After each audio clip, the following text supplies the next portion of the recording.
are the Millie Goats. It is episode 407, June 17th, 2026. Happy National Fishing Day, ladies and gentlemen. Happy National Fishing Day. Speaking of that, Tex said that he was still fishing with the kids, and he just sent a picture of the kids catching fish, which is incredible. My two nephews. It's absolutely beautiful. So kudos to him and kudos to everybody who's fishing. Fishing is absolutely hot right now. The river where we live has so much salinity in it that there are bluefish and skates and all kinds of sea life in the river.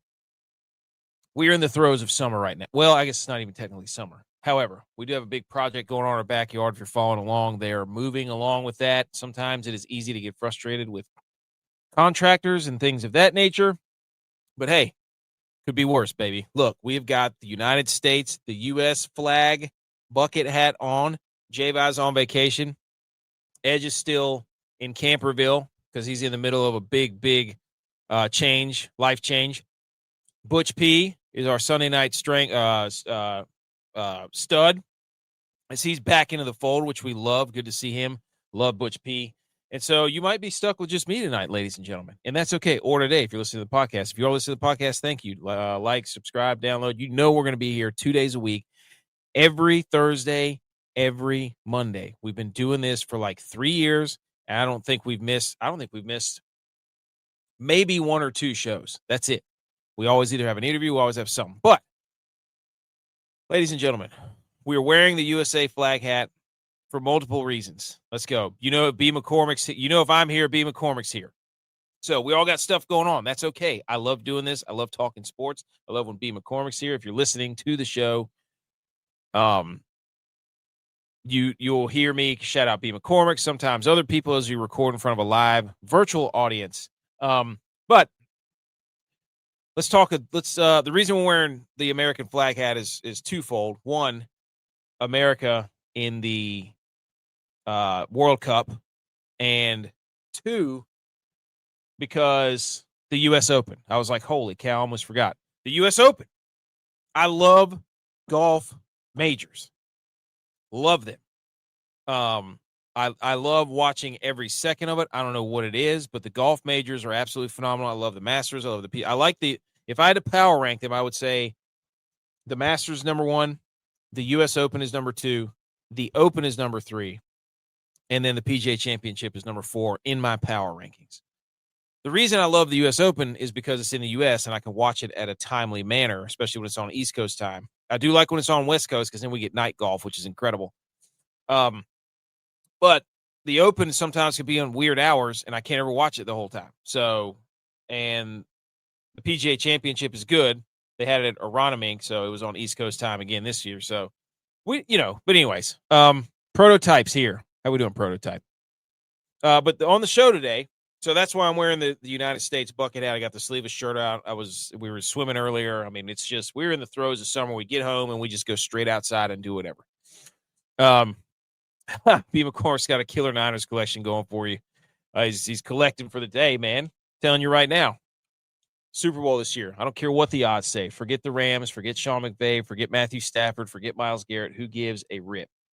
We currently have the College World Series playing right now between Georgia and Oklahoma. That's in the top of the 7th, so we'll cover that. Oklahoma's a freaking wagon, dude. Like, that's just all there is to it. They're just ripping the cover off the baseball. UNC had a big game, too, today, but West Virginia was kind of out of gas. But we'll get to all that and kind of cover that. But we're going to talk World Cup. We're going to talk U.S. Open in depth. I've been collecting information. I even have a cheat sheet. I went down a rabbit hole of looking at this course, what it favors. I'm a golf nerd at heart, I think, because I'm like, I just love looking at trends and things for golf, and I just love watching golf. You give me, and it looks like this course. Anyway, so we're going to talk that. We're going to talk Brendan Sorsby. I've got a theory on that. And we got some other news. I think that's everything. But, ladies and gentlemen, usually I'm wearing a Millie Goat hat, which we have on order, by the way. But if you like our hats, and if you're listening to the show and you want to support the show by repping the hat, you know what? We might even send you one. So you just let me know. At howdy.has.enc makes them on Instagram. She's wonderful. Go follow her on Instagram. But here we go, ladies and gentlemen. This is just the current landscape of championships in professional teams in the U.S. Let me crack this liquid death. Everybody get ready. Ka-chow. Shout out Lightning McQueen. Hopefully there's not too much wind. B. McCormick's got his open picks. He's going to throw his out there. We'll flash it up on the screen. I've got not so much winners.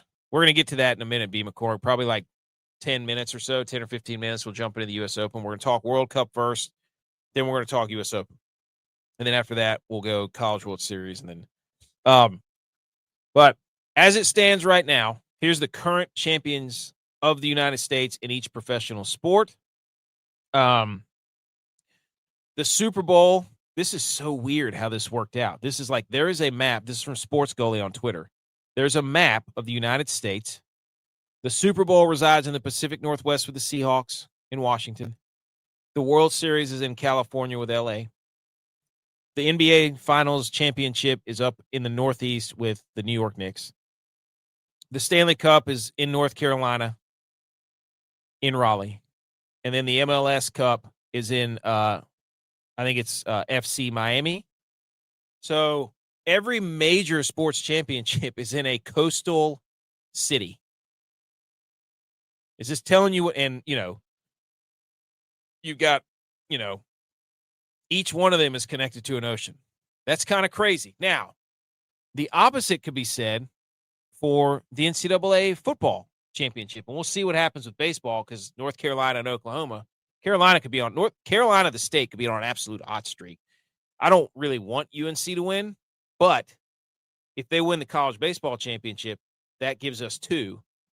And the college football landscape, we said this a couple weeks ago, or a couple months ago, pretty much resides in the northern Midwest, where Indiana is, up away in the middle of the country.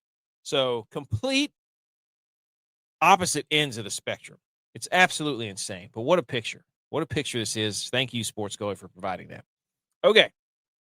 Let's salute. Shout out to the Hurricanes. I think they're, the Knicks videos are hilarious. The Stanley Cup's going around. The parade's on Saturday. The Knicks, I think, have a parade tomorrow. So there's just all kinds of stuff going on. But let's salute. Here we go.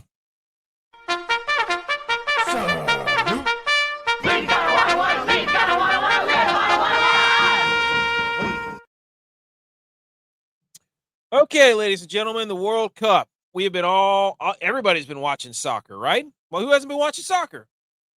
Look, for one, it's phenomenal to see all these accounts on Twitter that are just going around being like, I'm going to document going into Waffle House, and I'm going to document just going around the country because they are having an absolute blast, and they know that our big thing that will bind us all together eventually is food, without a doubt, because they're all walking around trying the food that we all love. And you've got the Norwegian fans. Was it Norway? I think it was Norwegian fans that were on the escalator doing the rowboat. You've got the Scottish fans completely drinking Boston under the table. It's the English fans.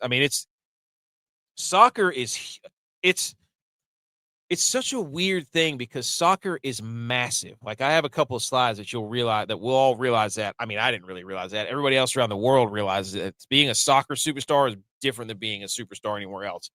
It's insane what it does for your street cred. Holy smokes. But the people who love soccer have flown over to our country to celebrate how much they love soccer, and it is insane. So we're looking right now at the group standings. A couple of highlights here. You've got, is that Congo? I think that's Congo leading Group K. The U.S. obviously leading Group D's. Sweden is Group F, and you can go all through these, but a couple of these groups, 1, 2, 3, 4 of these groups, Group B, Group C, Group H, Group K, all have leaders that only have 1 point. So we've got ourselves some parity here. Those groups obviously wouldn't last a day in the SEC schedule. We all know that. So we have soccer on all day. There's 4 games every day. It's absolutely incredible. So whenever you're sitting there on the couch and you're like, oh, man, I miss football. Like, oh, wait, so, I miss hockey or I miss basketball. Oh, wait, the soccer game's probably on. I mean, sports are winding down, ladies and gentlemen. Oh, he punched him out. Sports are winding down. College World Series is going to be over in a few days. So all we're going to have is the World Cup, but that'll lead us into July. And if we get into July, then we've got, we start our breakdowns July 1st about, divisional breakdowns. We get into July. Hey, it might as well be football season because we got a couple of weeks for football season. So not too many surprises. Scotland, I think, is a big surprise leading Group C. Spain's nowhere to be seen. All right. So that's big. France, I don't know where France is. Is France not leading theirs? That's wild. They must not be. So, hey. Oh, Norway's leading that. I think France was in Group I. So Norway's leading that. So there's, some of these favorites that shouldn't say Argentina. It's Argentina. That should say just Messi beside that flag. Holy smokes, that guy's a freak show. So there we go. That's a little update on the groups for it. This is something that I forgot to mention the other day. The World Cup, the mandatory hydration break. It's drawing player backlash at the 2026 World Cup. They introduced the 3-minute hydration break around the 22nd and 67th, 6-7 minutes of every World Cup match to protect player welfare. Well, based on trials last year's Club World Cup, the players like Netherlands captain Virgil van Dijk and U.S. coach Mauricio Pochettino criticized the pauses as unnecessary in comfortable conditions and disruptive to the game's flow, especially in air-conditioned U.S. stadiums. Critics point to evidence of breaks aiding trailing teams and aligning with TV ad schedules, while supporters see benefits for both players. Look, they did this because the U.S. is the U.S., right? Nobody else has done this. I don't remember having this in any other place in the world because every other place in the world would be like, no, you're not doing advertisements in the middle of the game. You just can't. You got to figure out a way to be more creative, okay? You know what you could do? Pay the players more and put them on their jerseys. How about that? But it's stupid because the clock runs. I didn't even realize that. I saw it today, too. It was like they did a hydration break, come back, the clock's still running. You can't have that. Football brains don't comprehend that. You blow the whistle for a timeout, the clock stops. I mean, unless you're unless you're a young Andy Reid and you don't know how to manage the clock. But this is stupid. Of course it's for advertisement. I mean, Roger Goodell's probably behind this somewhere, and that's a great point. Like, you're playing in these state-of-the-art stadiums that have, like, roofs that come off and could fly into space if you wanted them to. You don't need hydration break. Are you kidding? These are the most fit individuals on the green earth. Okay? They don't need all that. So, I mean, it's unbelievable. So, I don't know. It's ridiculous, but it's all about money. We all know that. Now, another issue I had with the World Cup. This was on, I think, Tuesday. Monday maybe. I think it was Monday. There were 4 World Cup matches on each day. And I think on Monday, it's the second time in World Cup history we had exactly 4 draws in a single day. I got to stop saying ties because they're draws. I don't know soccer vernacular. I keep looking up all the FIFA World Cup pages, and I'm reading it's like the most magnificent player of the game. I didn't even know that was a thing. They call ties draws, and then there was something else I saw today. I had no idea what it meant. I don't know. But there's only one other time, 68 years ago, that we had 4 ties in the same day. So we had Spain and Cape Verde. There was 0-0. Lamine Yamal didn't play there. Belgium and Egypt tied 1-1. Saudi Arabia and Uruguay 1-1. Iran and New Zealand 2-2. So everybody went 0-1-0. 0-0-1-0. So that was the only second time in 68 years that's happened. So, look, the World Cup has got America captivated, and America's got World Cup and soccer fans captivated. Our brains are built for football, right? Ending in a tie doesn't make sense to us because it happens in football sometimes, and it's really stupid when you watch it, but after it's awesome because you have that extra one behind your record, and it's ridiculous and hilarious, and you can laugh at it every time, especially when the Cowboys do it. It's freaking hilarious. But if you're trying to captivate us, like, there's nothing worse than when you watch an entire NFL football game and it ends in a tie because you're like, I just wasted like 4 hours. I mean, yes, I love football and I love watching football, but I don't understand how there can be a tie in football. I guess in the knockout round, they changed to penalty kicks because you have to have a winner. In this round, you don't have to have a winner. But still, it's just not good for my brain to be like, if I'm going to watch 2 hours worth of a sport, I need an answer at the end. Who won? Nobody won. Well, that's dumb. So anyways, but hey, if you bet all ties that day, you probably made an absolute killing on the bets. So that was Monday. Yesterday. Oh, my God. Did Oklahoma hit another bomb? You're kidding me, dude. Top of the 8th, and Oklahoma's still hitting absolute. I told you they're ripping the cover off the baseball. They just got everybody. They scored first, and they're 5-0 when they score first in the playoffs. But they are hitting the ball to the moon. Oklahoma is. It's unbelievable. It's ridiculous. Deep bomb to right field. Anyways. We had the ties or the draws. Here come the superstars on Tuesday. Messi had a hat trick. The first goal he scored, I thought he was going to take the goalie's face off. My God, it was an absolute laser. Mbappe scores from the parking lot with a laser to seal that deal against, what was it, Senegal, I think. And then this dude, I've never seen this guy. This Erling Haaland from Norway. He is a unit. He's like 6'5", 200. Oh, I love that. Love that. Oklahomers. That is beautiful, B. McCormick. Yeah, soccer, I mean, look, we have to get into soccer. One, because the USA is actually playing good soccer. 2, I'll watch anything with the USA flag on it. 3, there's not going to be anything else on. We're going to get the Little League World Series starting later, but soccer is all we're going to have. You know what I mean? So we got to be all in. Holland, this dude from Norway, is an absolute unit. I mean, he is a freak. He looks like Gronk. You know what I mean? Like, he's just big, and like, he scored 2 goals. The one goal he just ripped away from the goalie. Like, the guy from Iran tried to pass it back to the goalie in his own box, and Holland just beat him to it. He beat the goalie and the other guy to it. It was ridiculous. So, and then you had Mbappe had 2 goals. Holland had those 2 goals, and then Messi had the hat trick. So Tuesday night, golly, my contact is killing me. Tuesday, you had an absolute show. So shout out Messi.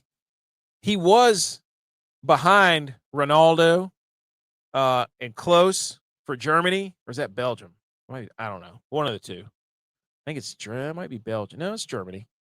And but Messi's now the most goals in World Cup history after his hat trick. He's 39 years old, dude. Like, I'm almost 39. Like, the fact that he's running around there scoring 3 goals against the world, that is ridiculous. And then Ronaldo played today.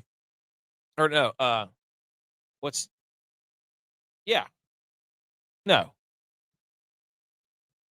Ronaldo played today. And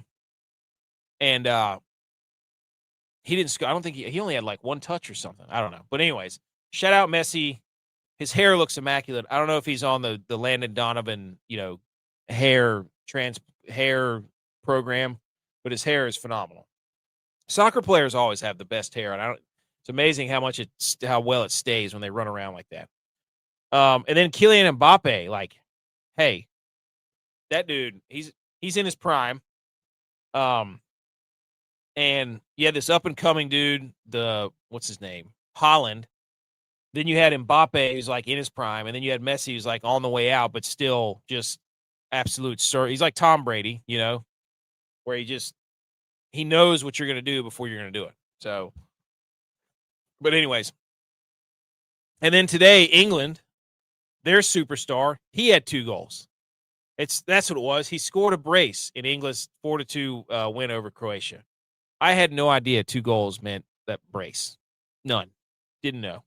Never would have guessed that. If you would have put a multiple choice up there, who wants to be a millionaire, and you asked me what is 2 goals in soccer terms, brace, I'd have been like, you're crazy, dude. Like that's what a term. Tennis terms. I think I understand tennis terms better than I understand soccer terms. But so England wins, they beat Croatia. So that's World Cup. It's fun. It's fun. Games start around noon.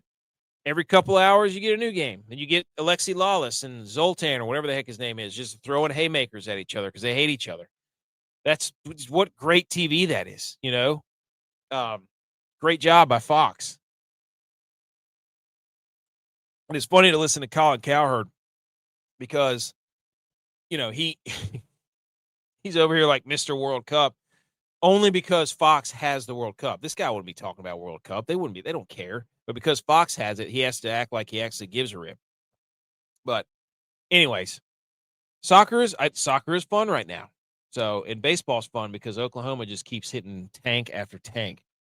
So here's another instance of the fans for the World Cup. You had you had the fans from England, and they may have been playing in Texas. Where did England play? Did England play Croatia today? Where'd they play them at? It was, I don't know where it's at. Oh, in Dallas. Yeah, it was in Jerry World. And everybody, you know what? Everybody was talking about in Jerry World that there was no sunlight coming through the windows at Jerry World. And everybody's like, well, I mean, if Jerry can do that for the World Cup, why can't he do it for the Cowboys? And that way the sun isn't shining in Dak Prescott's eyeballs whenever he's trying to throw to CeeDee Lamb. So anyways, but that's just funny. But the England fans, they were in Texas.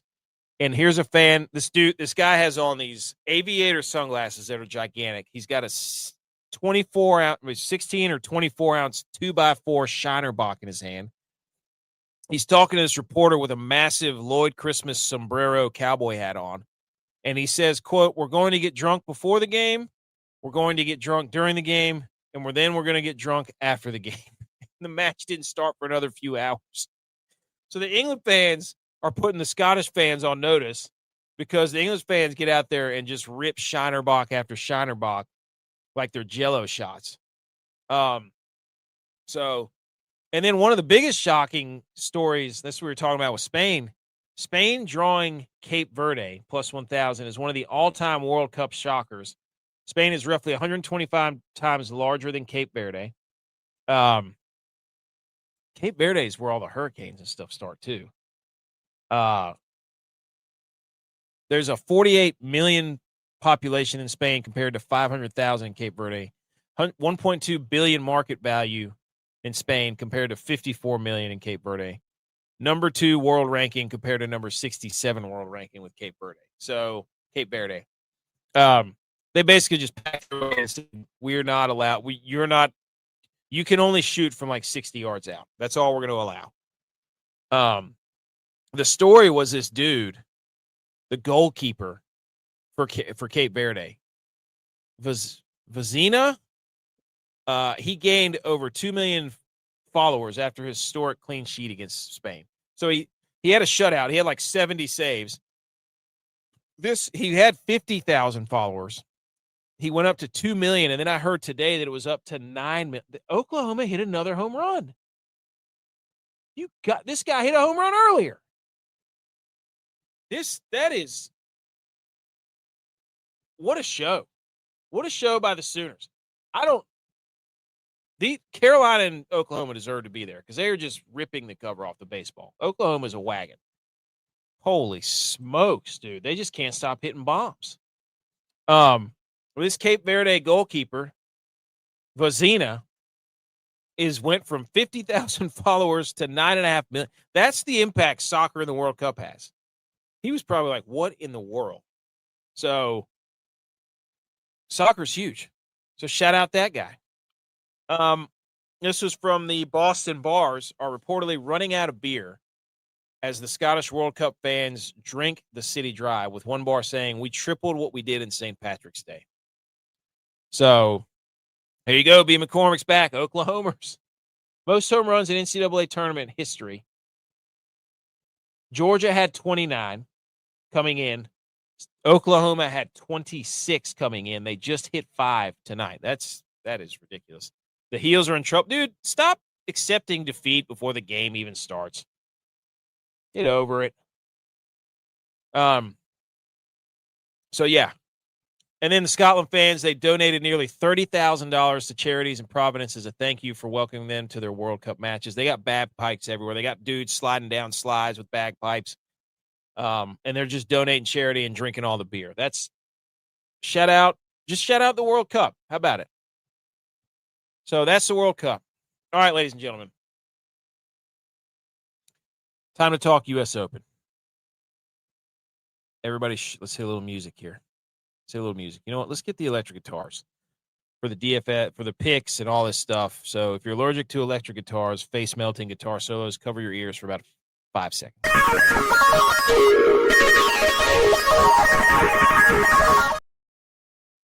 All right, ladies and gentlemen, the U.S. Open. It's back. Shinnecock Hills. Shout out Jacksonville State. Shout out South Carolina. Go Cox. Go Shinnecock. If you're one of those fans, you got to root for the course then, I would imagine. Is the Bills Mafia just the World Cup fans of the NFL? That's a good question. I don't know. I would say yes, because the Bills play like they're playing soccer in the playoffs in the NFL because they always lose. So there you go. Yes, confirmed. Good question. 126th U.S. Open is here. Here's your broadcast schedule. Thursday, round 1, 6:30 a.m. sharp. Get up. Don't be a loser. Make your coffee. Turn on your phone to USA Network. 6:30 a.m. to 5 p.m. 5 p.m. to 8 p.m. It's going to be on Peacock and NBCSN. So you're going to have another stupid streaming service to watch the later rounds of the U.S. Open. Round 2 on Friday, 6:30 a.m. to 1:30 is going to be on Peacock and NBC Sports Network. And then 1:30 to 7:30 will be on NBC and Peacock. Saturday, 10 a.m. to noon, USA Network. 12 to 8, NBC and Peacock. And then final round, 9 a.m. to 12 p.m. USA Network, 12 to 7 NBC Peacock. So there you go. There's your broadcast schedule. Buckle up, get your American flags out, and everybody's going to be, don't be chanting USA. BS, dude. BS. Chant USA all you want. Who cares? So we're going to break down, go through the news. This course apparently, the last time they played it too, it was ridiculous. When Brooks Koepka won, I think it was back in 2018. So it's been 8 years. They played it in 2004 as well. I think that was Retief Goosen, maybe. But yes, the U.S. Open is always ridiculous. It is usually, represented by absolutely ridiculous rough.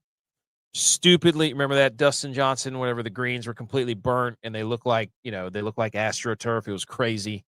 High, they don't really shoot low at U.S. Opens. So, you got stuff like this. Hole number 2, par 3, 252 yards. Shout out Edge. I mean, you got dudes hitting covers, or clubs with covers on them. The 5-wood, the 7-woods. It'd be interesting to see what's in people's bags. So you're gonna have absolute nonsense like this. I mean, this course, supposedly the wind's going to be outrageous. The fairways are super wide. Ron Close did a great breakdown about this. Hold on, I lost it. Hang on. But the fairways are much wider than they used to be. But that doesn't really matter because the way it kind of like your landing spots are going to be narrow. So yes, they're wide, but you're going to really hinder yourself if you attack it that way. What happened to I had a bookmark and I can't remember what I did with it. So, but anyways, there we go. So the 48-yard fairways is from Ron Close. Fourth widest in a major over the last decade. 71% fairway hit rate. This is the fourth highest missed fairway penalty and highest rough penalty of any course since 2015. So if you miss it in the rough, you are out of luck, my friend. Toughest course by far to gain strokes on approach. The average shot from inside of 150. They're losing 0.1 strokes. Average approach shot from plus 150 or 150 plus, you're losing 0.07 strokes. The sixth toughest par fives, any major courses. Average approach distance is 164. Second toughest course to gain around strokes around the green. That's what people are talking about around this course, is that if you miss the green, which is crazy, that you better be good around the greens because you're not going to be able to get it to stop, for one, because the wind's going to be whipping. And it's going to be treacherous green conditions. The toughest course around the green short grass shots with players losing 0.14 strokes per attempt. Second toughest greens to gain strokes against putting. The highest bogey rate at 31%. Lowest birdie or better from the rough at only 4.9%. Out of every course played since 2015, the hardest par threes and the hardest par fours for birdie or betters. This is going to be carnage. And then, I mean, there's nothing to stop the wind. Like, it's out on Long Island. This place is, it's on the Southampton, but they spell Southampton like it's not Southampton. It's Southampton is like one word. There's only one H. I want to say it like Southampton, but there's only one H. I went to spell it with two H's in it, and they were like, no, you can't do that. So, but anyways, so that's what we're looking for. Here's one of the quotes for the U.S. Open. Golfers received a memo from the USGA about the greens at Shinnecock ahead of the Open. Quote, given the probability of high winds on Thursday and Friday, the USGA is planning to syringe putting greens between the morning and afternoon waves both days. Syringing involves a very light application of water to hydrate the grass leaf blade to prevent wilt, preserve turf health, and reduce stress on the Poa Nua putting greens. Apparently, they do this all the time at this course. When they haven't done it, they call it like saving the greens, like, or losing the course. We've seen it happen before at the U.S. Open where the green just turns like puke brown. It just is disgusting, and then you just can't get anything to happen on them. This practice offers a more consistent presentation for players in both the morning and the afternoon waves. They're usually trying to preserve and not create an advantage to one of the other. Usually there's an advantage anyways. There's nothing they can do about them. Additionally, our target green speeds have been reduced to the mid-10s on the stimp meter. The weekend forecast comes more into focus. We'll provide any relevant updates on the course preparation drill. So basically what they're saying is like, there's nothing we can do. There was nothing we could do. The wind is going to whip, and it's going to dry out the greens, and I'm pretty sure it's going to be – I don't know if they're having any rain or not. I can't remember. I'll have to – I think I have a this is another one about the but, oh, yeah, here we go.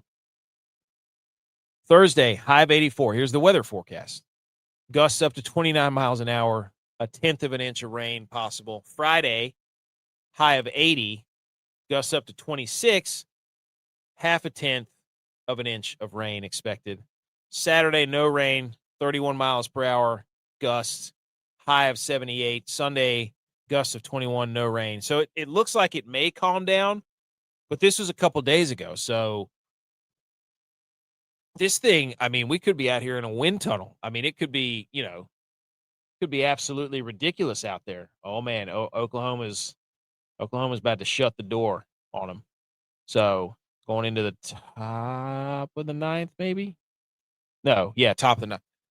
So the USO, this is going to be, I can't wait to wake up and like cut it on my phone, and then just look at the flag. Like, there's going to be the flag stick, like, waving back and forth, and the flag just ripping, like, completely sideways. It's going to be crazy. And then we'll get, Roy's post-game press conference complaining about everything, so on and so forth. But tee times for the first two rounds. Notable groupings: Rory, Oberg, Fleetwood. That is actually a really good. Now, these are so when I see, and maybe we'll get into this. Maybe I'm going to jump the gun here. I don't want to jump the gun. But when I see conditions that are going to be ridiculous, I think Rory said it was built more because of the conditions. It's going to be more of a European style feel to this tournament as opposed to a U.S. It's going to be a European feel with the wind and the possible spitting rain, but it's going to be a U.S. Open setting. So it's going to be ridiculous. It's going to be absolutely ridiculous. So that's a fun trio. Then you got Scheffler, Spawn, Mason Howell. You got Koepka, Cam Young, Chris Gotterup. That's fun because Koepka and Gotterup basically they wear the same style hat. So it's going to be funny in that group. They wear the same curved Nike hat. It's going to be hilarious. Justin Rose, Jordan Spieth, John Rahm. That should be a fun group. Because Spieth is going to be Spieth in these conditions. They need a Spieth cam for when the conditions are like this. He's going to be doing some absolute tomfoolery. It's going to be hilarious. And John Rahm is going to be bending his club over his knee and freaking out. And he's probably going to be pissed off because Spain tied.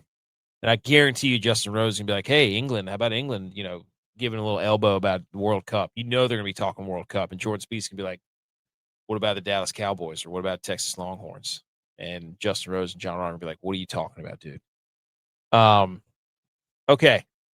So that's just to highlight a couple of the groups. That's the kind of firepower we're dealing with. Also, on Friday, as part of the broadcast, NBC Sports will employ a microphone-equipped caddy bibs designed to provide enhanced access to player caddy discussions on course strategy. That's going to be cool, except for we need Tyrrell Hatton. There has to be some concessions of who the fans. Here's what should happen. The fans should get a vote to get at least one person as the fan vote. And I would love to hear Tyrrell Hatton for the entirety of this tournament because I could watch that guy all day long. And he plays really well at majors, by the way. So that's cool. We need J-Vi here because it's probably going to be on a delay. You're not going to hear any F-bombs probably. Probably not. Okay. Here we go. U.S. Open past winners, ladies and gentlemen. The average winner for the U.S. Open is 6 under.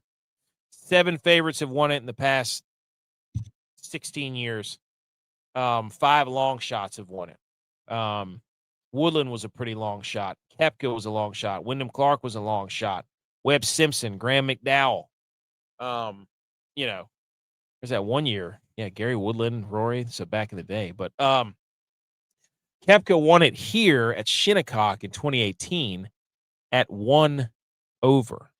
I think it got really crazy in the afternoon with the weather. And the early wave got to shoot I think, what was it? Tommy Fleetwood shot a 63 or something. So that was 8 years ago. But anyway, so Koepka was 1 over and won it here 8 years ago. I mean, that's, and then 2004, I think it was barely under par. So this is, JJ Spawn won it last. I mean, you want to, it's funny. You want to go back and look at who plays well at U.S. Opens, but it's at different courses. JJ Spawn, he won it at 1 under. I mean, the conditions were crazy. Remember, it was spit and rain. And he made that sick putt on 18 to win it. That was freaking awesome. But it was at Oakmont last year in Pennsylvania. Shout out East Coast for hosting the U.S. Open all the time. It was in Pinehurst the year before that, wasn't it? The DeChambeau. Yeah, I was at that one. East Coast just dominating U.S. Opens. Anyways, but so J.J. Spawn at Oakmont. Oh, my gosh. They almost hit another home run. Dude, they're just wrecking Georgia right now. But J.J. Spawn won it last year at Oakmont. And supposedly I've heard comparisons of this is like Shinnecock is what Oakmont wants to be as a golf course, so we'll see. It's going to be crazy. Here, it's obviously we're obligated to say this. Scotty Scheffler is a favorite. He's plus 550. Then it's Rory. Then it's Rahm. Then it's Xander. Then Tommy. Then Fitzy. Then Oberg. Then Cam Young. Then Siwoo Kim. I love seeing Siwoo Kim up there. So Scotty Scheffler, his birthday is Sunday. Father's Day is Sunday. And he could go for the Grand Slam on Sunday. So a lot for Scotty to play for. If everybody's like, oh, is Scotty going to, is he going to do well? Is he motivated? Is he, he's lost a step. And it's like, yeah, dude, he's still getting like top 20s every other tournament, top 10s. Like, he just hasn't won them yet. He's just tired, dude. He's a tired dad. But if you're asking him, like, what his superpower is, being a dad, he's probably going to win this tournament. We're not going to pick Scotty, though. I got a whole thing we're going to get to in a minute. So there's your favorites. Here's where this is from Golf Tips Checker. Great account. Consolidates. Takes all the tips from a lot of bettors online. 50 sources track. 291 tips. Here's the average opening odds and where everybody's going. Patrick Reed, 45-1 is the most bet. Then Fitz. Then Gotterup. Then Young. Then Henley. Then Hatton. Then Schauffele. Then Wyndham Clark. So those in order are people are, it's pretty evenly distributed with that pie where, Xander,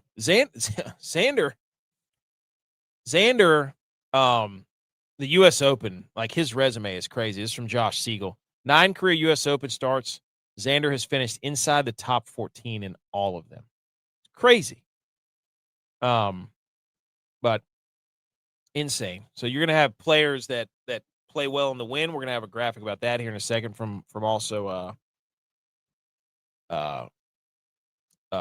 Golf Tips Checker. Yeah, it's pretty evenly distributed as far as the pie goes of who people are betting. But Reed, Fitz, Gotterup are leading the way for what people are betting. What's up, Brian? Hey, you're gonna like this graphic here in a minute, B. McCormick. This is from Parlay Safari on Twitter. Only 3 players have finished under par at Shinnecock Hills in the last 40 years of U.S. Opens. 3 players have finished under par at Shinnecock in the last 40 years. 2026 U.S. Open starts Thursday, and he did his whole 5. I didn't look at the 5 guys, but only 3 players have finished under par at Shinnecock in the last. It's crazy. This is going to be an absolute dogfight. Like this is going to be defensive battle. Like the course, Shinnecock. Somebody's going to have a hat in the crowd that just says cock on it too, by the way. We all know that. The fun bet, I mean, I'm sure there's a bet, maybe B. McCormick or Brian or somebody knows this. Will the winner be under par? Like, I guarantee you that's going to be a bet, like yes or no. Because, I mean, only having 3 people finishing under par here. So, that's crazy. Golf Tips Checker with the rabbit hole from Ron Close and BetSperts Golf. They have compiled the best windy guy players over the last 30 rounds, which is going to matter because we just talked about the wind being, 20, 30, 40 miles an hour maybe. The best wind players, strokes gained with 30 rounds played. Scotty Scheffler 1, Rory 2, Morikawa 3, Rahm 4, Cam Smith 5, Shane Lowry 6, Corey Connors 7, Cauley is 8, Joaquin, I'm not falling for that. Nope. Sepp Straka, Hideki Matsuyama, Patrick Reed. So there's a list of guys who play, and you can go even more depth. I found another chart that there's a couple other these guys. There's a 2-year performance in win versus baseline. This is from Josh Culp, the Future of Fantasy on Twitter. Another couple of guys that play well in the rain or well in the wind. Michael Kim, because he hits a draw, he can shape his ball in the draw really well. Tom Kim, Højgaard, Harry English, Gerard, Gary Woodland, because he hits the absolute piss out of it. Tyrrell Hatton, because he just yells at his golf ball the entire time. So just some other names there. So, but okay. Now that we've talked about this and we've compiled this and we've talked about how the wind is going to be absolutely ridiculous, the greens are going to be tough. I mean, based from what I've gathered reading about this course and what we've seen in the last couple of years and what I've looked at, yeah, dude, what is the weather going to be the whole weekend? Here you go. I'll go back a few slides for you, Brian. Right there. Here's your rain. Thursday, 84, gusts up to 30. Friday, 80, gusts to 26. Saturday, 78 degrees, gusts over 30. Sunday, and I think it's gone actually up. Oh, nice, dude. By the way, you're getting College Football 27 Madden, and I'll be streaming it when it comes out. Love that, dude. Love that. I'll watch that. I love that'll be fun. So there we go. So we've talked about you got to be accurate off the tee. You've got to be really good. It's on Long Island or in Long Island, whatever you want to say. So there's always probably a chance of like an afternoon stray, shower, I bet. B. McCormick. So you need to be accurate off the tee. You need to be able to have a nice approach game from, about 150, 160. You got to be a savant and a magician around the green. And you better be able to putt, especially within 5 feet. So I went through and I looked at driving accuracy. I looked at proximity. I looked at approach from 150 or 100 plus. I looked at strokes gained around the green. I looked at strokes gained putting. And I compiled a list of guys who I kept seeing over and over and over on each one of these lists within the top 60 to 80. Okay. So here it is, ladies and gentlemen. Here is the top 10 guys plus honorable mention who could play well at the U.S. Open. Am I saying they're going to win the U.S. Open? No, I'm not giving out winners. Just saying these guys could play well. That leaves me open a lot of wiggle room, ladies and gentlemen. A lot of wiggle room. Number one is Russell Henley. And I don't know if these are in any particular order. They're numbered from 1 to 10, and then there's an honorable mention. However, I may have tried to power rank them, but I'm not really sure. All I know is all these guys kept coming up in every metric. So let's go. Let me give you a little idea here. Russell Henley is first in driving accuracy. Humongous for this course because you do not want to be in the rough. You've got to be in the short grass off the tee. That's the rule number one. You just start. It's the hardest. What is it? Hold on. Let me get this correct here, ladies and gentlemen. It is the hardest, the most difficult. Now I've lost my spot again. Here I go again, ladies and gentlemen. Just all over the place. It is the toughest around the green, short grass shots, but it is, hang on. Let me see. Hang on. Second toughest course to gain strokes around the green. I keep saying that. Wait a minute. I thought it's the punishing. Oh, there it is. The toughest course by far to gain strokes on approach. It's the fourth highest missed fairway penalty and the highest rough penalty of any course played since 2015. If you are not accurate off the tee, if you are not accurate off the tee, you are toast. You are cinnamon toast crunch. This left contact is about to get booted out the basement because it keeps freaking messing up.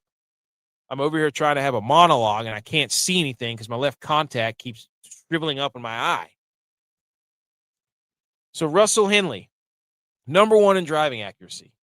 Number 22 on tour in proximity, meaning how close does he get his shots to the cup from the fairway or from his, from his approach. His approach from 100 or more strokes gained, he's 79th. Not the best, but it's better than most. Not, Tiger Woods. He's 48th in around the green strokes gained. And then he's 33rd in strokes gained putting. Plus, he just won a couple weeks ago, so his form is phenomenal. He's accurate. He's top in all these other metrics. He's top 40 in most metrics. Russell Henley is somebody you want to play, I'm telling you right now. Tommy Fleetwood. Shall we continue? Tommy Fleetwood. I lost him. Where'd he go? He's 6th in driving accuracy. Okay? He's 93rd in proximity. Not the greatest, but better than a lot. Better than a lot, I'm telling you. His approach, I didn't really see his approach. I must have missed it. I'm not going to go through all these, but number around the green, strokes gained. He's number 5. He's a wizard around the green. He's 69th in strokes gained putting. Again, not the best, but it's better than a lot. Like, you're looking for the can you put together? Can you be accurate? How's your approach game? Are you top? Are you doing everything well? Especially in a course where you're not going to get birdies. Like Matt Fitzpatrick, he's another one where off the tee, he's 10th with accuracy. He's 18th in proximity. He's 24th in strokes gained approach from 100 plus. He's 6th around the green strokes gained. Putting, not the best. But again, he hits 4 out of the 5 markers that I looked up. Gary Woodland. What's up, Gary Woodland? Oh, my gosh, dude. I just want to punch myself in the eye. Where's Gary? Gary. Gary Woodland is another one that he's 67th in approach. Oh, my eye. Damn it. I forgot. I lost it's hard for me to see right now. But anyways, Gary Woodland hit a bunch of these. I had them all marked out, but play Gary Woodland. I can't see anymore, so this is really annoying. Jake Knapp kept showing up on all these metrics. I'm pretty sure his driving accuracy was ridiculous too. Jake Knapp, proximity, I forgot to write his down, but he's 13th in strokes gained approach, 100 plus yards, 72nd around the green, and I'm pretty sure his putting's pretty good too. Yeah, he's 2nd in strokes gained putting. I know he's been hurt, but Jake Knapp hits a lot of these markers, and he was playing really good before his back. It's probably why he sat out. Cam Young, another one. We don't have to go through all the metrics, but Cam Young, 43rd in driving accuracy. 2nd in proximity. 24th approach, 100 plus yards. Strokes gained approach. Oh my gosh. Like, I'm better off just taking his contact out. Cam Young, 32nd in strokes gained around the green. Cam Young, 62nd in strokes gained putting. So, yes, Cam Young is a good play. He could play well. Shane Lowry, for reasons, he's good in the wind. He popped up, 32nd in accuracy off the tee, 12th in proximity, 57th in approach, 100 plus strokes gained. Around the green, not great, but putting, he was 39th. Siwoo Kim, animal. He's all over these too. Siwoo Kim is a birdie machine, and that's where I think we put him lower in the rankings because birdies are not really a thing here at the U.S. Open, especially at this course. So could he be the exception? He absolutely could be, but he always is trying to shoot for. He's very aggressive. J.J. Spawn. He was popping up everywhere. 20th in accuracy, 1st in proximity, 12th in strokes gained approach, 100 plus, 42nd in strokes gained around the green.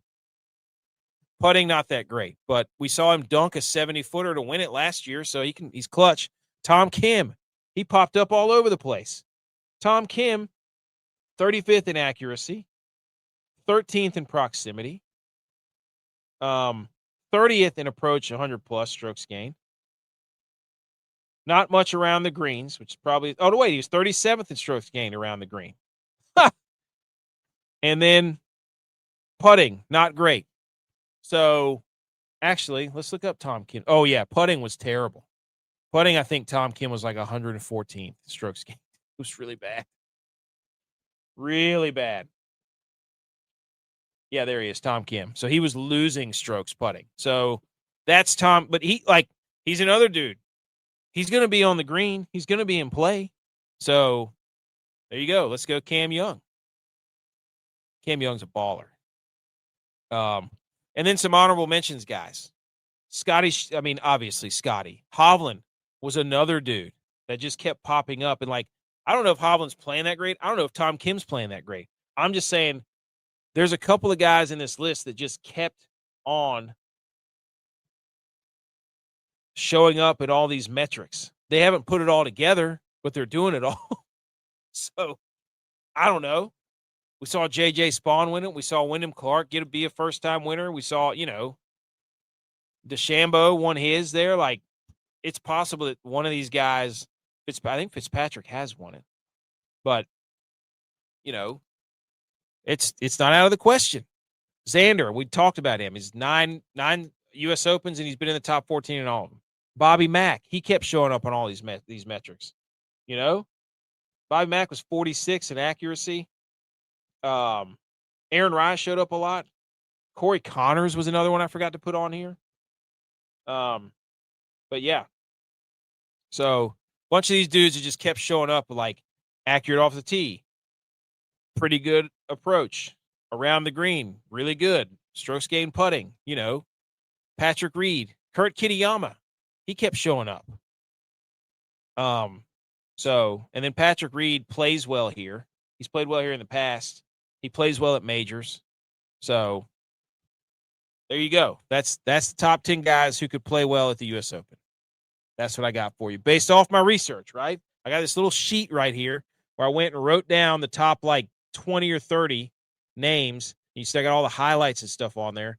I was color coding them and putting them in the groups. I got my strokes putting here on the end. Okay? We went and did the research, folks. These are the people right here. If you want, if I'm going to put this out on social media, and people are like, what? So, and it's very vague, and I love that it's very vague. It's great. It's phenomenal. Most of this from datagolf.com, the U.S. Open. It's been played, it's been played at Shinnecock 2004, 95, and 1986. Strongly favors accuracy. You have to be accurate. Let's check 2018 here. That's when Brooks Koepka, Tommy Fleetwood finished second. He was 2 over. Dustin Johnson, Patrick Reed. Oh, Texas here. Was not expecting that. Tyrrell Hatton played well here. Dude, what's up? Can you hear me? Just start talking when you can hear me. Xander played well here. He was a top 10. Tyrrell Hatton, top 10. Justin Rose, top 10. Matt Fitzpatrick, top 12. Oh, Kiradek Affy Barnrat. How about that throwback? I can't hear you, Eric. Okay. Yeah, should have me now. I got you now. All right. Hey, nice fishing, dude. It's National Fishing Day. Oh yeah, kids fishing. Yeah. So I'm just sitting here laughing at the score from the last time they played the U.S. Open at Shinnecock, where nobody was under par. Koepka won it at 1 over. Pretty funny. Super windy course. Very windy. This is a good course to root for. This is defensive. This is a run the ball defense course. Mm-hmm. Mm-hmm. This is a low man wins on this course. Keep it down below the wind. Yep. Low man wins. Football course. Bullets only. Sure. Bullets only. I made a list of top 10 guys who could play well, not top 10 guys who can win. Did they have the lowest drive trajectory? I didn't even look at that. I don't even know if I can look that up. Who has the lowest drive trajectory? Or is it launch angle? Who has the lowest launch angle? That's a good one. You're going to baseball the golf? Yeah, who has the lowest launch angle in golf? There you go. Justin Rose and Jason Day register among the lowest vertical launch angles on the PGA vertical launch angle leaderboard. I feel like we need to root for that leaderboard. Hold on. There's an actual leaderboard? No way. What? Wow, look at that, dude. It is. Launch angle. Wait a minute. I don't even know how to read this.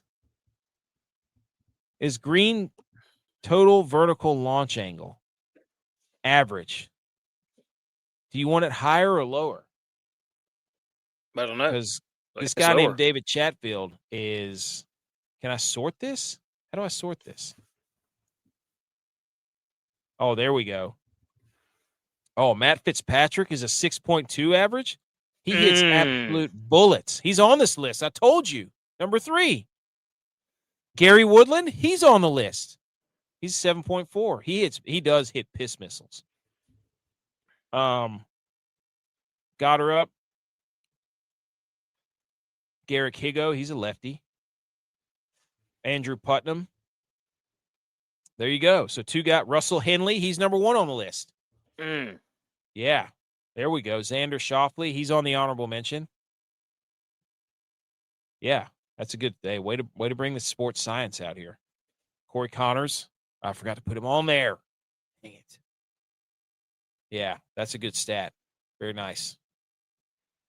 So, sorry about Texas, dude. They got smoked. Yeah. Happens sometimes. SEC got routed in this game, in this tournament, dude. They had 4 teams go home. Pathetic. Joke. Oh, man. Oklahoma. They did it. They're playing for the Natty. Get out of here, Georgia. Okay. Now, here's the top 5 guys who may not play well at the U.S. Open. And this is basically a list of guys I'm sick and tired of, basically. That's what it should be. Okay. Ludwig Oberg. I'm sick of it. I'm not doing it anymore. Okay. Yes, he's a machine. Yes, he's a cyborg. Yes, he's got a beautiful swing. Yes, he takes 3 seconds to hit the ball. Yes, he's built in a lab. He cannot win the big one. He will get to some ridiculous number under par, and then he will absolutely fall apart. DeChambeau. The dude is making TikTok video. He is so far in the algorithm, it's not even funny. And he is playing like doo-doo. I think he missed the cut at the Masters. Wait, what was it? The PGA. I think he missed the cut at the PGA. He was playing terrible. Spieth, I just can't do it, dude. I can't watch Jordan Spieth. I think he's great. Joaquin Neiman's in the same category as Ludwig Oberg. I'm not falling for it at a major. Everybody's always like Joaquin Neiman, and I'm like, there he goes, doing nothing. And Sepp Straka, he let us down last time, so it's over. Those are the 5 guys who may not play well. Okay. Should we check their launch angles? Yeah. Let's just see if you're right. Okay. Let's see what Oberg's is. Whoops. Wow. 10.67. He's in the top 20 or 30% of high launch angles. Never going to work at this course. 10.67, while Gary Woodland's over here at 8.4. Not even close. Spieth. No way. Not going to happen. Jordan Spieth also at 10.27. Wow. It's too much. Straka. Wow. Straka, I mean, might as well be hitting one of those moon balls you get from the toy store. 11.44. You get locked up there in the wind. Yeah. He's throwing the Russell Wilson deep fade. Pillow balls. Yeah, so this is a great, based off of launch angles, these guys are never going to make it. It's not going to work. Okay. There we go. Do you have anything to speak about on the U.S. Open? No. I hope an amateur places in the top 5. That'd be pretty cool. That'd be sweet. Okay. Here's the make the cut parlay. People say that the screenshot doesn't work. BS. We've won 1, lost 3, but we've only lost the 3 by 1 leg each time. So here's what's going to get you a 5-pick parlay to make the cut. It's going to be plus 1382. $2 will get you almost $30. Russell Henley to make the cut. Tyrrell Hatton, because we need him yelling at the golf ball all weekend. Harris English, because he meets a lot of the metrics. Gary Woodland, former U.S. Open champ. Jimmy Stanger, he's going to be our horse. He's going to be our guy, our ace in the hole. He had a lot of metrics that I saw when I was doing all my research. Plus 142. Stanger. Okay? Stangerang. You like that little hook? Yeah. Yeah. So that's your 5 right there. Put them in a parlay on DraftKings, not sponsored by DraftKings. Don't listen to this if you're Brendan Sorsby. Plus 1382. All right, that's U.S. Open talk. I'm done. Okay? Mm-hmm. You got anything else on it? No. Golf is almost over. One more month because we got the Open. College World Series, dude. West Virginia's run is over. North Carolina beat the wheels off them 12-7 today, and then Oklahoma just beat the wheels off of Georgia, and they hit 17 bombs in this game or whatever it was. North Carolina, Oklahoma, ACC versus SEC in the Natty. Tex, you're a Texas guy. Mm-hmm. Who are you rooting for here? Well, I'm torn because I normally don't root for North Carolina. I also don't really like Oklahoma. So I'm probably just going to not watch this game. What if are you going to I'm going to bet the over. I'm going to bet the over. I like that. My question is, this is ACC versus this is a chance for the SEC, for the ACC to really put a nail in the SEC's coffin. This is beautiful though, because the game starts at 8 on Saturday, which means the U.S. Open will lead us and the World Cup will lead us right into Game 1 of the College World Series. That's beautiful. I love when it works out like that. So Oklahoma just keeps scoring runs and runs and runs and runs and runs and runs. So this is going to be really interesting if North Carolina can keep up with Oklahoma. Both the teams have not lost a game, though, so shout out them. Anything else on the College World Series? Mm-mm. Okay. Let me hit the football break. Football. Yay. Brendan Sorsby plans to enter the supplemental draft. This guy, dude. Do you think Texas Tech was like, hey, we're just going to give you $5 million. You can keep it, but please leave. We don't. Yeah, I think there was too much. It wasn't the juice wasn't going to be worth the squeeze to try and keep him. Yeah, people were going to start unscheduling and boycotting and all this other stuff. So everybody was just, I think, of all the things to really, I get why people don't want to have betting and like this guy betting on his own team in sports and how it can mess stuff up. But is this really as bad as like domestic violence and how that gets swept under the rug? That's faster than this. And all the Georgia players speeding and driving drunk and like doing all kind like it's it's not good. Like we're not condoning it, but at the same time, it's like this is something that they can all take a stand for, and social media post and make quotes and do the 2026. This is how we fight battles now is all over the internet and just talk about having conversations and be like, that's enough. That's what we'll do. It is if we just all talk about it enough, then something will happen. No, like that's 2026. So everybody's like, this is a chance for us to show that we're doing our jobs, not the fact that we can't get the schedule of college football to start and end at a correct time. We can't stop people from just transferring whenever they want. and we can't stop people from having zero salary cap in college football, and we can't figure out how many teams we won the playoff. But this guy, this is when we can all unify. This is when we can let our voices be heard and show how angry we are. It's so stupid. So, anyways, he's not playing. Everybody else can find something else to talk about now. Stupid. In the supplemental draft, basically, teams just say, hey, we'll give a third-round pick. And then another team comes by and says, we'll give a fourth-round pick. And the team that gives the highest pick, say a team offers a second round, one team offers a third, one offers a sixth. The team who offered the second-round pick gets – I don't think there's anybody that drafted in the supplemental since like 2019. I can't remember who it was, but I'm not reading that about the Big 12. Who cares? And then Sorsby's agent is now unleashing on Cincinnati, and that's where Satterfield is. That sucks. He says, if anybody should be questioned or catching heat, it should be Cincinnati because they knew for 2 years and never said anything or didn't do anything about it. That's the part of the story that gets lost. So this is a classic take everybody down with you because you messed up. Be like, hey, but look at them. They were complicit in this.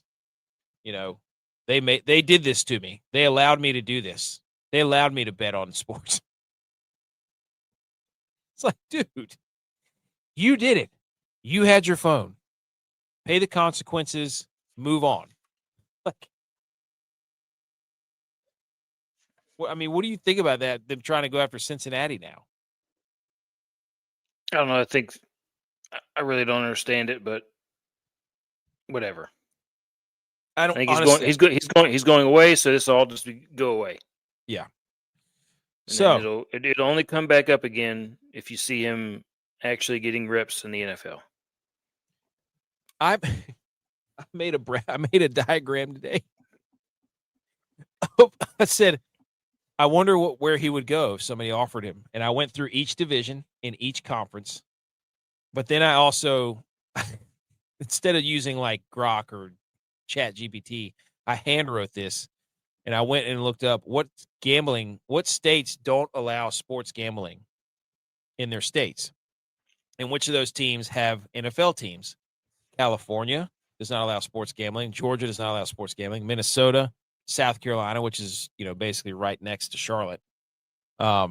Texas and Utah. I don't know why I put Utah on there, but there's 5 states that don't allow sports gambling that have NFL teams.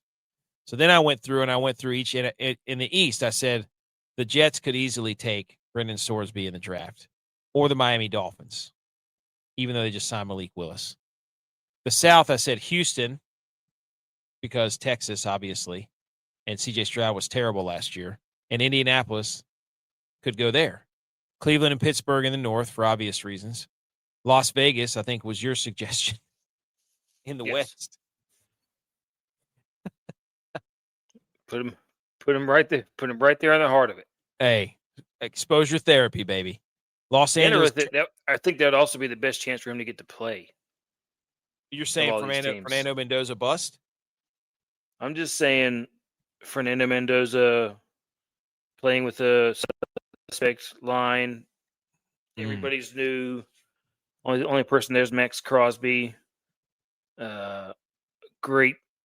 High need for a decent backup. High need for a decent backup.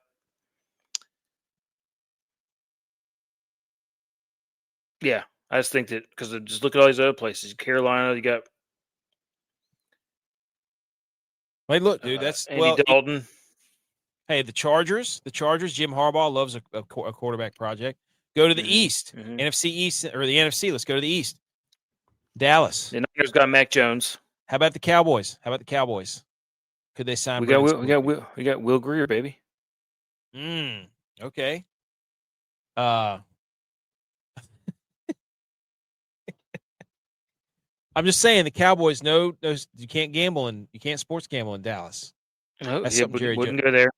No, Jerry Jones would take him. You don't believe Jerry Jones would take him? You're crazy. No, I think he was cured of that when he didn't take Johnny Manziel. Okay.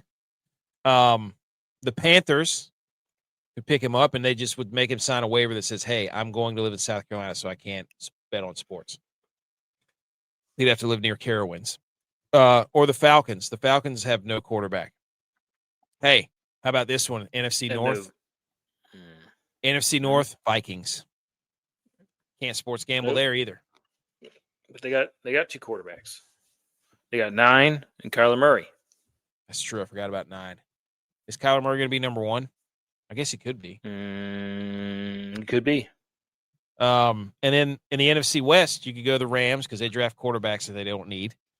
The Cardinals, Jacoby Brissett's not even there, and they just drafted Carson Beck, but that'd be funny if him and Sorsby were in the same locker room. And you go to the Niners and learn under Brock Purdy and Kyle Shanahan, like every other quarterback, and then sign a massive deal. How about that? That was my thought on Sorsby, though. That's it. That's pretty good. That's pretty good. That's a pretty good list. I'm gonna get this out. Yeah. This is a good graphic. So, but people are gonna yell about Sorsby. It's ruining college football. There's no rules. Yeah, okay. They took Brendan Sorsby betting on Tunisia tennis players for everybody to be like, "Oh, college football is broken." Not. We have no idea what the playoffs are. They're ruining the conferences. They're yelling about everything that doesn't matter. Can I get you excited here with a little win total over under Big Ten? Indiana. Michigan at 8.5. Michigan at 8.5. So there's a list of the. I had to look at their schedule. Yeah, we're gonna do a Big Ten look at their schedule episode and predict. That's what we're gonna do when we get. I think July 1st is 8 weeks from the NFL season. So I think in July we're just gonna start picking conferences, and we're just going to go down and be like over under and just look at their schedules. Like that's all we're going to do. We're just going to go football straight into July. We're bringing football back. So I just wonder if Nebraska or if Wisconsin actually gets to 7 wins, is that a good season for them? Yeah. I don't know. I bet the over on Iowa. Oh, we could do this all night, dude. I can't wait.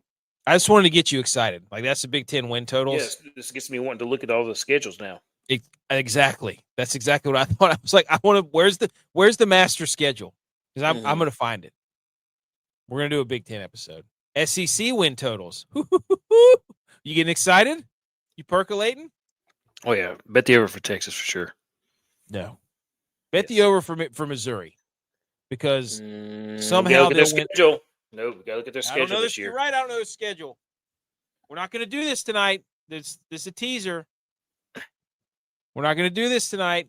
Maybe just one. What's Missouri's schedule? And it depends on, do they play LSU on the road at LSU at night for the Battle of the Tiger?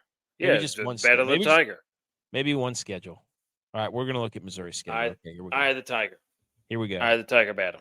Arkansas Pine Bluff at home. That'd be a great trophy. There's like a big eye of Sauron on top of. Yeah, oh yeah, buddy. The Sauron, the Sauron trophy. The Sauron trophy. Just who gets the eye? Welcome to the South, except it's spelled S-A-U. Yeah.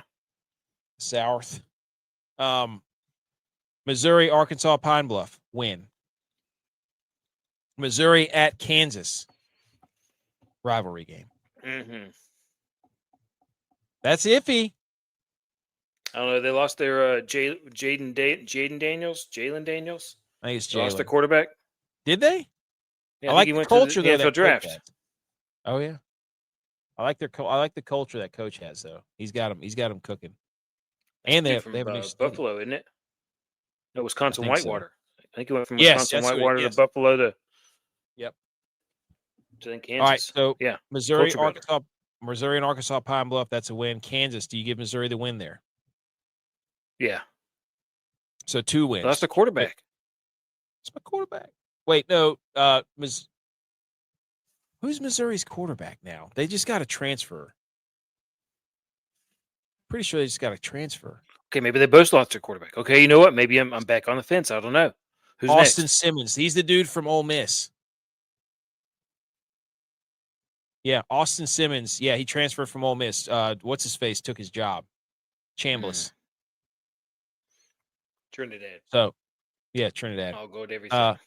Okay, Troy at Missouri. That's a win, right? I don't know. I think so. Troy at Missouri. I think so. Yeah, I think they're going to win. Missouri at Mississippi. So this is a classic. Missouri's going to start off like 7-0.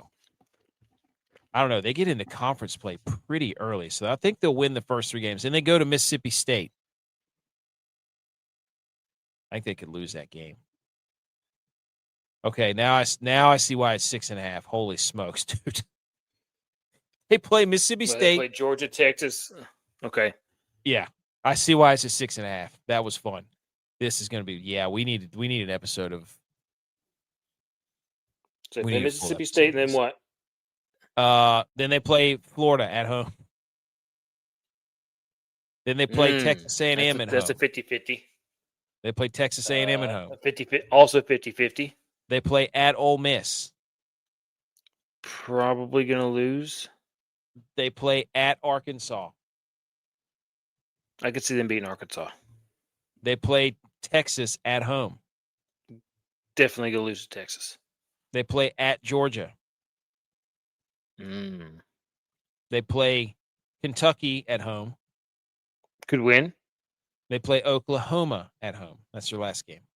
1, 2, 3, 4, 5, 6. I think they could win 8 games. Yeah, I bet. I think that. Yep, and be ranked 25th. Yes, they will. Yes, 100%. Wow, that was fun. Can't wait. Can't wait, dude. We're 2 months away from high school football. I know. That's what the World Cup's going to lead us right into high school football almost. Okay, that was great. We gotta. So, anyways, I'm gonna hang some banners real quick because I got a couple of things, and then we'll be done. That was fun.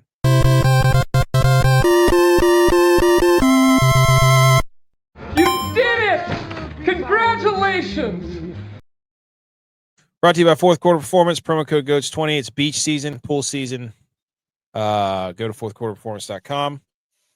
Get your creatine, get your protein, get your BCAAs, get your super greens.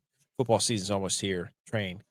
McDonald's is bringing back the iconic fried apple pies for the first time in 30 years to honor America's 250th birthday. This is basically going to incinerate the roof of your mouth. I've not had one of these in years. I remember I used to get the apple pie all the time whenever we were in high school. Mm-hmm. I love the apple pie. Was so good, dude. Does this get you going or no? Nope. I never I don't see anything from McDonald's and I'm like, yeah, I really want to eat that. I just don't. I've not had a McDonald's meal and I don't know when. I just look at it and I think, man, that really hurt my stomach. Yeah. I'd rather just make my own food. Yeah, I like making my own food now. How about this from Dexerto? Hang the banner for a flip phone. And you know what? Back then we didn't have apple crisp apples. No. And those things are sweet. Like that's basically eating apple pie. You mean Honey Crisp? Yeah, Honey Crisp. Honey Crisp, that's the bet. Once you have a Honey Crisp, you can't go back. You can't go anywhere else. You know what I mean? Like think about the apples we used to eat and what we eat today. You eat a Honey Crisp. Yeah, back then it was Red Delicious, Golden Delicious, Granny Smith. Golden Delicious was the goat. You know, the Fuji came on the scene in Macintosh. Then you get the Pink Lady. Yeah, the Pink Ladies. Those came in. There's a whole thing about apples. Like, you have to basically, if you want to get the same apple, you have to splice the tree. You can't just plant a bunch of apple trees and they all grow and taste the same. You have to splice the tree. I did not know that. Oh yeah, it's a whole thing, dude. It's crazy. It's crazy. Did not know that. Oh yeah. Ooh. That's what it took so long to get a Honey Crisp apple. I love Honey Crisps. B. McCormick says Bojangles chicken, then Texas biscuits and Bo Rounds. Dude, I love Bojangles. I haven't had Bojangles in a long time, though. Yeah. But, man, there was nothing I did the last time I had a chicken biscuit, the spicy chicken biscuit, the Cajun filet. I feel like, I don't know what they've done to the chicken, but it doesn't feel right. It's not. It's too thin. They've made it too thin. It used to be full. It's just like Chick-fil-A. They make this little thin, pathetic, sissy chicken filet. It's terrible. Get it together. Hang the banner for a flip phone that blocks social media and web browsers, and it'll be available for $499. The Commodore callback will still have apps such as WhatsApp, Telegram, Google Maps, and Uber, but it won't have any of the social media on it, and it's a flip phone. How about that? Would you be interested in that? Yeah, I would. I feel like that's going to be – those will come back in style. Well, Just like I don't see how it costs $499 and they used to cost like $80. yeah, I don't know. They're going to be all the rage. But if they had just that stuff like Google Maps, the texting apps, I might do it. But they can't increase my service. Yeah. That's what they do. The price of the phone goes down, but the service goes up. I feel like this would be good because then you would have to get on your computer, to do like all your social media stuff. And then you'd be like, yeah, that's way too much work. Oh, yeah. That Now, would be good. What they can't lose with this is the CarPlay interface. So you still have to be able to have, whenever you log into your car, and be able to use Google Maps to navigate with Google Maps. It says it's on, all that. Like, you need all that stuff. I bet you this little screen right here is touchscreen too. Well, I'm pretty sure the other ones are touchscreen. I think I remember those being touchscreen. I think I remember them being touchscreen. We just never used it. Yeah. I think I turned it off because it was just. I was very resistant to touchscreen. I did not like it. I did not like having the keyboard on my screen. I liked having a separate keyboard. Well, the touchscreen didn't used to be like it is now today. You had to calibrate it. Like if you had a BlackBerry, I remember I had it's BlackBerry-like phone at some point, and you had to calibrate it every so often. That's redonkulous. Another hang the banner for a self-driving robot toilet that drives to your bed, washes and dries you, then return to its dock to clean itself, and that's in China. Could cost around $4,000 depending on the one. I would get that for my wife. Dude, look at this thing. Just so she doesn't have to walk to the bathroom. What do you do with the dump, dude? What do you do with number 2? Oh, yeah, you got to do that in the bathroom still. Just in case of splatter. Just in case of splatter. That's true. You get some shotgun blast going on. I mean, that you don't know what's going on there. R2P2. Just in case of splatter, yeah. Look at this thing. That's hilarious, dude. I have nothing else other than technology. Good for you. Hang the banner for technology in general. Wait, I thought was there another one? Oh, that was it. The apple pie. Okay, everybody. Hey, enjoy the U.S. Open. We might do a recap show tomorrow night. We will see. Just because I want to see the carnage on day one. And everybody have a good week. Happy Father's Day to all the dads. Do whatever you want. Free day. Do whatever you want. Love the fact that you brought in the launch angles. It was great. Okay. I got nothing else. You got anything else? It's over. Nope, that's it. Let's enjoy the U.S. Open. Let's really enjoy the U.S. Open. Do you U.S. Open? USA plays on Saturday? Friday, 3 o'clock, dude. Friday at 3. Australia. Let's get another shrimp on the barbie. Not. Yes. Gonna happen.